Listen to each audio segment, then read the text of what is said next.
Yun, mas klarado dito mga kasikap oh. Ayan na lang yung wall na natitira. Nakasalukuyan ay ginigiba gamit yung excavator na yun.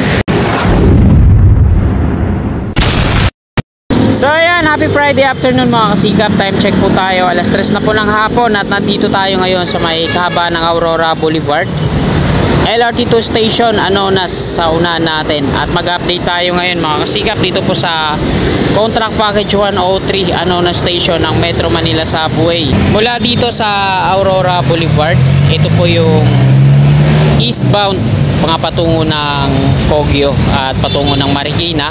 Sa kabila po yung westbound sa mga patungo ng Santa Mesa. Dito sa gitna, ayan, nilagyan na nila ng mga plastic barrier na may nakasulat na SMCC. Ito po yung viaduct ng LRT2 mula dito sa stasyon. Patungo po yan ng Santa Mesa. Sa kaliwa niya yung WCC at yung World City Med. Inayos na rin yung pavement dito. At may mga markings nga na nakalagay dito. Yan, row 8. Ito yung dating Astrotel na dinimolish at nilagyan na nila ng bakod rib type na yero. Meron ding mga markings dito, no? Row 6 naman yung nakalagay dito. Yan, ulit pakita ko yung mga plastic barrier na nilagay nila sa Center Island. So itong footbridge mga kasikap, ito din po yata yung location kagaya ng nandito sa perspective view nila. Bali ayusin lang, ano, lalagyan ng elevator dun sa westbound, dito sa eastbound ganun din. So, parang ganito, nakahawig siya sa perspective view, no? Pagagandahin lang. Pero yung location parang dito pa rin. So ito na yung dito yung wall na lang ang natitira. At ito mga kasikap yung demolition na ginawa dito. Dito yung location dati ng Astrotel na binakuran na nila. Yan, katabi ng World City Med. Tapos WCC, yan. Yan, napakalawak na po dito. Puro panambak na yung nandito, no? Halos maubos na. Ito na lang yung bahagi ng building na nandito na natitira. Ayan, no? Bali pa diagonal to, no? Mula dito patungo dun sa may parking ng Task As hanggang dun sa may F Castillo, sa may corner A Luna. Ano, napakalawak na dito. Mamaya akit tayo din sa footbridge. Pakita ko sa inyo sa mataas na bahagi na yan para makunan natin ang kabuuan. So ayan na lang yung natitira mga kasikap, yung wall na lang na to. Tapos hanggang dun parking na po yan dyan ng Task As. Ayan, no? Pakalawak na dito. So akit tayo dito sa footbridge. So hindi na muna ako magtutungo dun sa may A Luna corner F Castillo. Dito lang tayo kukuha ng update.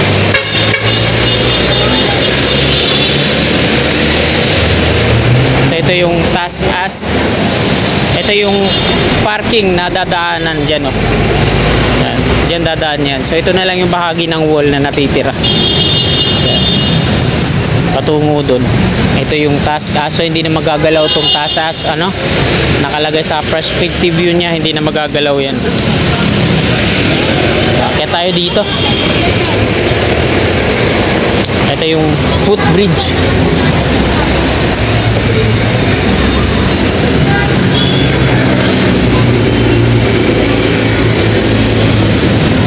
Ayan.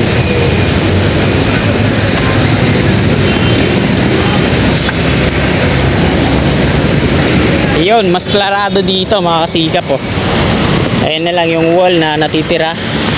Nakasalukuyan ay ginigiba gamit yung excavator na yun. Pati dun sa likod, tingnan nyo naman oh. Talagang dinimolish na. Yung WCC na lang na yan, parang hindi na yata magagalaw yan, ano? Patungo dun.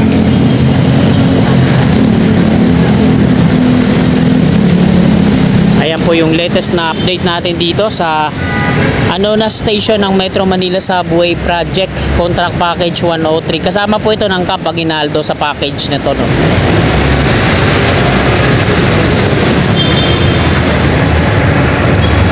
Dito ako nagpapalipad ng drone na nawawalan ng signal.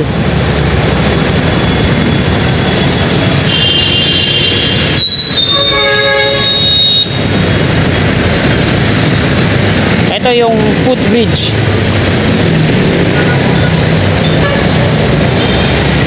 Dito tayo sa may bandang gitna. Ito yung Center Island, ilalim ng viaduct ng LRT2. Yan, eastbound po ito, patungo ng Marikina.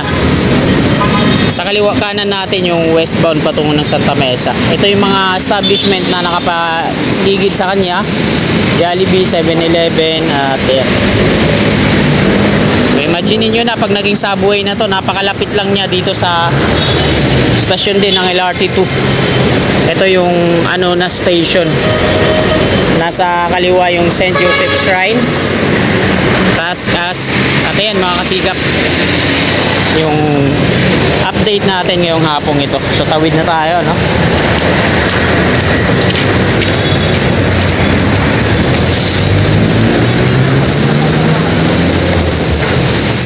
Grabe yung mga telephone wire dito, no? Sa labat, pati yung cable internet na to, yung mga hindi naman to sa Meralco.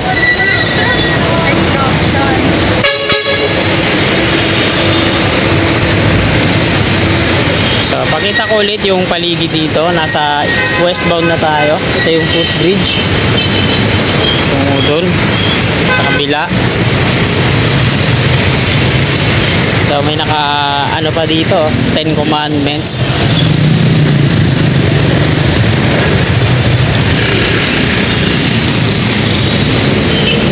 Dito tayo mag-e-end ng ating video sa may Anonas Street.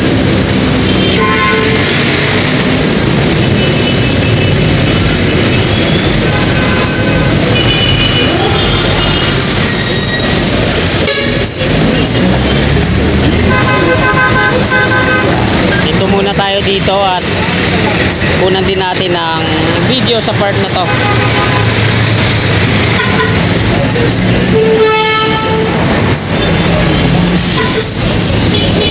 So ayan yung footbridge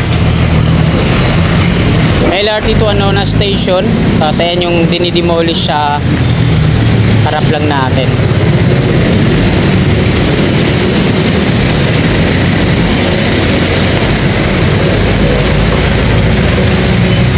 Dako na tayo dito.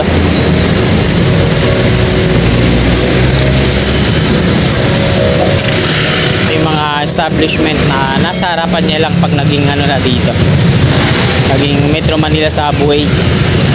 Ito yung intersection dito, pakanan Anonas Street. So dun sa kabila dead end na yun eh. Ito yung Anonas Street sa ating kanan patungo ng Kalayaan at Viluna. May tawiran dito, pakita ko ulit.